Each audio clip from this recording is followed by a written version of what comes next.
નમસ્કાર દર્શક મિત્રો, અમારી યુટ્યુબ ચેનલમાં તમારું સ્વાગત છે। 2024માં 14 કે 15 જાન્યુઆરી કઈ તારીખે છે મકર સંક્રાંતિ? દૂર કરો કન્ફ્યુઝન।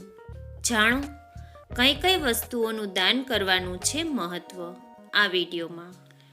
ઉત્તરાયણના દિવસનું હિન્દુ ધર્મમાં ખાસ મહત્વ છે। મકર સંક્રાંતિના દિવસે આ ચીજોનું દાન કરવું જોઈએ।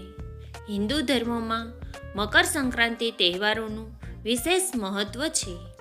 આ દિવસે ગંગા સ્નાન અને દાન કરવાની માન્યતા હોય છે।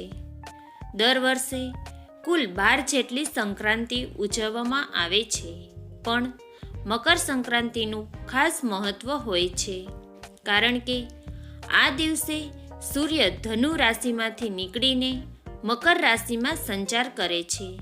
તેથી આ તહેવારને મકર સંક્રાંતિ તરીકે ઓળખવામાં આવે છે। સામાન્ય રીતે આપણા દેશમાં 14મી જાન્યુઆરીના રોજ મકર સંક્રાંતિ ઉજવવામાં આવે છે, પણ શું તમે જાણો છો કે આ વખતે મકર સંક્રાંતિની સાચી તારીખ અને તિથિ શું છે? તો ચાલો જાણીએ મકર સંક્રાંતિની તારીખ અને તેનું મહત્વ।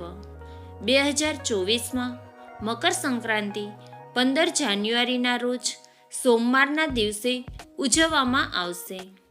આ દિવસે સૂર્ય મકર રાશિમાં પ્રવેશ કરશે એવી માન્યતા છે કે આ દિવસે સ્વર્ગના દ્વાર ખુલે છે।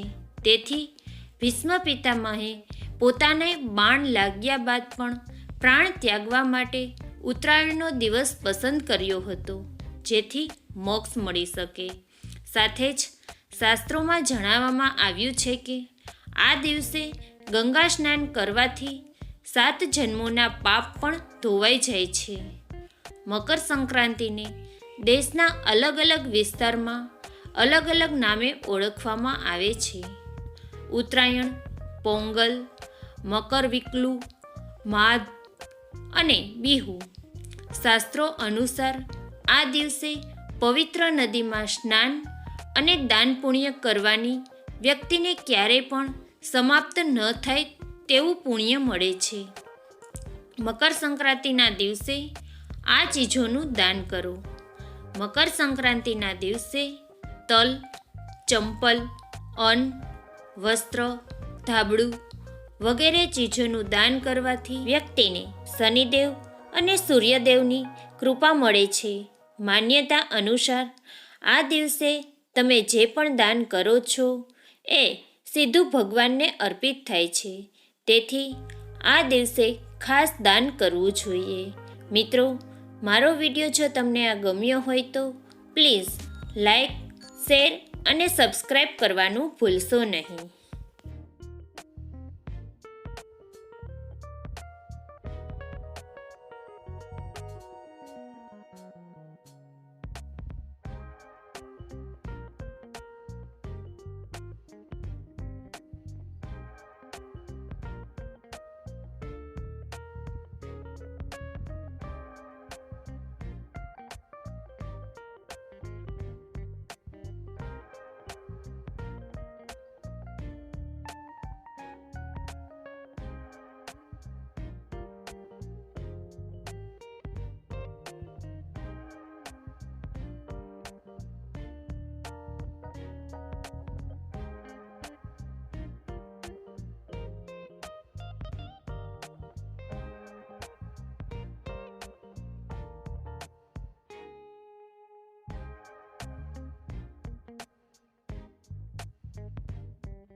Thank you.